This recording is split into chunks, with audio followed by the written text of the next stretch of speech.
انہوں نے بالکل آنا بند کر دیا اور میں اتنی زیادہ ڈپریشن میں چلی گئی کہ میں بہت راتوں کو رویا کرتی تھی۔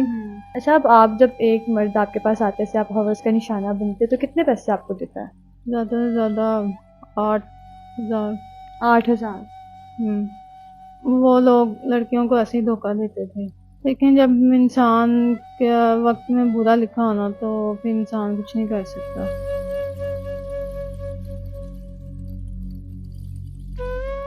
میں ہوں آپ کی ہوسٹ فرحین جی۔ تو ناظرین، آج میں لائی ہوں ایک ایسی کہانی، میرے ساتھ جو لڑکی موجود ہے کال گرل۔ آخر کیوں اتنی کم عمر میں یہ بننے پر مجبور ہو گئی؟ کیا کہانی؟ آئیے ہم انہی کی زبانی انہی سے جانتے ہیں۔ السلام علیکم، کیسی ہیں آپ؟ نام کیا آپ کا؟ شبانہ۔ عمر کیا ہے؟ عمر میری 25 سال۔ اچھا، مجھے آپ پہلے یہ بتائیں، آخر ایسی کیا مجبوری آئی کہ آپ اس نوبت تک پہنچ چکی ہیں؟ کیونکہ مجھے ایک شخص سے پیار ہوا تھا جو شادی شدہ تھا، اس کے بیوی بچے تھے، لیکن پھر بھی یہ سب جانتے ہوئے بھی میں نے اسے پیار کیا۔ کیا آپ کو تب تھوڑا سا بھی نہیں ہوا کہ جو میری عمر ہے وہ مجھے اس چیز کو زیب نہیں دیتی کہ میں ایسا کروں؟ دیکھیں، جب انسان کو پیار ہو جاتا ہے نا تو کبھی کہتے ہیں پیار اندھا ہوتا ہے، تو اسی بنا پہ پھر کچھ نظر نہیں آتا۔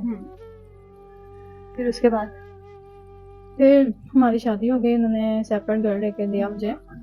پھر وہ ہفتے میں 2-3 مرتبہ مجھ سے ملنے آتے تھے، تو پھر آہستہ آہستہ انہوں نے ملنا بہت کم کر دیا۔ وجہ نہیں آپ نے سے پوچھی کہ آپ نے ملنا کیوں ختم کیا یا بند کیوں کیا؟ نہیں، وہ آتے ہی نہیں تھے گھر، تو اس وجہ سے پھر میں بہت زیادہ ڈپریشن میں چلی گئی تھی۔ یہ آپ کے گھر والوں کو اس بات کا علم تھا کہ آپ نے شادی کر لیا؟ جی بالکل، میرے گھر والے جانتے تھے، لیکن لڑکے والے کے گھر والے نہیں جانتے تھے۔ پھر اس کے بعد پھر انہوں نے بالکل آنا بند کر دیا اور میں اتنی زیادہ ڈپریشن میں چلی گئی کہ میں بہت راتوں کو رویا کرتی تھی۔ پھر ایسے مجھے ایک لڑکا ملا جس نے میرا خیال رکھنا شروع کر دیا، تو میرا ڈپریشن اس سے کم ہونا شروع ہو گیا۔ تو ایک بار اس نے پھر مجھ سے ملنا چاہا تو میں نے اسے اپنے گھر بلا لیا، تو ہمارے بیچ وہ سب کچھ ہو گیا جو ایک میاں بیوی کے درمیان ہوتا ہے۔ تو اسی دن میرے ہسبینڈ آ کے گھر، انہوں نے ہمیں دیکھ لیا ایسی سچویشن میں، اور ویسے آپ کے ہسبینڈ کبھی نہیں آئے لیکن مجھے اتفاقاً اسی دن ہی وہ آ گئے؟ جی بالکل، اسی دن وہ آ گئے، اور انہوں نے پھر میں نے ان سے معافیاں مانگی کہ مجھے معاف کر دیں، غلطی ہو گئی، لیکن انہوں نے مجھے طلاق دے دی، انہوں نے میری بات نہیں سنی۔ اور اس کے بعد پھر آپ مائکے گئی اپنے؟ میں مائکے گئی تھی، لیکن انہوں نے میرا ساتھ نہیں دیا۔ کیوں انہوں نے کیوں نہیں آپ کا ساتھ دیا؟ کیونکہ میں سچ جان چکے تھے وہ آپ کا؟ جی بالکل، وہ میرے ساتھ جان چکے تھے، تو اس وجہ سے وہ میرا ساتھ نہیں دینا چاہتے تھے۔ پھر اس کے بعد پھر اس لڑکے نے اپنے مجھے حوث کا نشانہ بنا کے پھر پیسے وغیرہ دے کے اس نے مجھے چھوڑ دیا۔ ایسے ہی پھر مجھے لوگ حوث کا نشانہ بناتے تھے اور پیسے دے کے چلے جاتے تھے، تو اسی طرح پھر مجھے پتہ ہی نہیں چلا کہ میں کس طرح اس راستے پہ چل پڑی۔ کتنے ویسے افسوس والی بات ہے، اتنی کم عمر میں ایک تو آپ نے غلط فیصلہ کیا۔ آپ کے تب گھر والے نے بھی نہیں آپ کو سمجھایا کہ ایک شادی شدہ مرد ہے، کسی چیز کی کمی تو نہیں ہے آپ کو اچھا لڑکا مل سکتا تھا، لیکن آپ نے جذباتی نہ کیسا فیصلہ کیا؟ دیکھیں، کبھی کبھار انسان جلد بازی میں غلط فیصلے کر بیٹھتا ہے۔ وہ فیصلہ آپ کو کہاں پہ لا اس نے چھوڑا ہے؟ دیکھیں، انسان سے غلطیاں ہوتی ہیں زندگی میں، تو ایسی یہ غلطی مجھ سے بھی ہوئی۔ تو کیا چاہتی ہیں کہ آپ نے کیا کرنا ہے اپنی زندگی، کیا ایسے ہی گزارنی ہے؟ فی الحال تو میں کچھ نہیں کہہ سکتی، کیونکہ اور کچھ راستہ ہی نہیں ہے میرے پاس اب کہ۔ جب آپ نے شادی کی تھی تب آپ کی عمر کیا تھی؟ میری عمر 20 سال تھی۔ 20 سال کی۔ اچھا، اب آپ جب ایک مرد آپ کے پاس آتے سے آپ حوث کا نشانہ بنتے تو کتنے پیسے آپ کو دیتا ہے؟ جو جس کی ڈیمانڈ ہوتی ہے۔ کیا ہوتی ہے؟ زیادہ سے زیادہ 8,000۔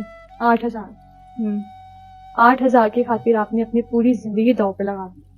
اب اس میں بھی کیا کہتے ہیں، آپ کا کوئی قصور نہیں ہے؟ میرا کوئی قصور نہیں ہے۔ واقعی میں آپ کا کوئی قصور نہیں؟ کیا آپ کو واقعی نہیں پتا کہ اپنی زندگی کے اچھے اور غلط فیصلے کیا ہیں؟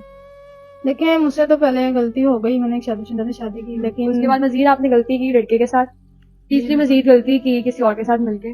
جی بالکل ایسے ہی، لیکن جب بعد میں نے اپنے ہسبینڈ کو اسی لڑکے کے ساتھ دیکھا جو میرے گھر آیا تھا، تو میں نے ان کا پیچھا کیا، مجھے پتا چلا کہ وہ لڑکا اسی کا بچپن کا دوست تھا میرے ہسبینڈ کا، اور انہوں نے یہ پلان بنایا تھا کہ لڑکی کو۔ آپ نے کیا ہسبینڈ سے پوچھا نہیں کہ آخر کیا ان کو اعتبار نہیں تھا جو انہوں نے اس طرح پلان کر کے لڑکے کو آپ کی طرف بھیجا اور اس طرح کیا؟ نہیں، اصل میں وہ لوگ لڑکیوں کو ایسے ہی دھوکہ دیتے تھے۔